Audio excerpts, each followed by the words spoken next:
రాష్ట్రంలో మార్వాడీలకు సంబంధించినటువంటి వాళ్ళు అక్రమ వ్యాపారాలకు పాల్పడుతున్నారు. జిఎస్టీలు చెల్లించడం లేదు, లాసీ రకం సరుకుల్ని అమ్ముతున్నారు.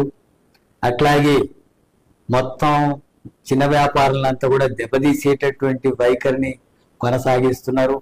అట్లాగే ఇటీవలనే ఒక దళితుడి మీద దాడి చేసి కంజాతి అని చెప్పి కులం పేరుతో దూషించినటువంటి ఘటన ఈ మార్వాడికి సంబంధించినటువంటి కొద్దిమంది గూండాలు పెత్తందారులకు సంబంధించినటువంటి వాళ్ళు ఇలాంటి దాడికి పాల్పడేటటువంటి మార్వాడీలకు వ్యతిరేకంగా జరుగుతున్నటువంటి ఈ ఆందోళన వివిధ రూపాల్లో కొనసాగుతున్న నేపథ్యంలో తెలంగాణ వాళ్ళను అవమానించేటటువంటి పద్ధతుల్లో కూడా మాట్లాడిన సందర్భాలు కొంతమంది మార్వాడీలకు సంబంధించిన వాళ్ళు అరాచక శక్తులు చేస్తున్నారు.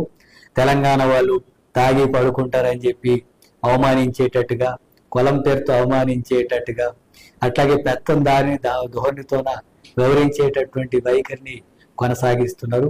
ఇలాంటి ఘటనకు పాల్పడేటువంటి వాళ్ళ మీద పోలీసులకు కేసు నమోదు చేసినా చట్టపరంగా అరెస్ట్ చేయకుండా, చట్టపరంగా చర్యలు తీసుకోకుండా ఉండడం వల్ల ఇలాంటి పరిస్థితి మరింత ఉధృతం అవుతుంది. దీన్ని వ్యతిరేకిస్తూ ఆందోళన చేస్తున్నటువంటి నాయకుల మీద శ్యామ్ గాని, పృథ్వీరాజన్ గాని, అట్లాగే రామును, ఇతర నాయకుల్ని అరెస్టు చేసి ఆ రకంగా దీన్ని అణచివేయాలనేటటువంటి ప్రయత్నం చేస్తున్నారు. ఆ వైఖరి సరైనది కాదు, అలాంటి ధోరణి సరైనది కాదు. ఎవరైనా సరే, ఏ సామాజిక తరగతి అయినా ఇలాంటి పెత్తందారి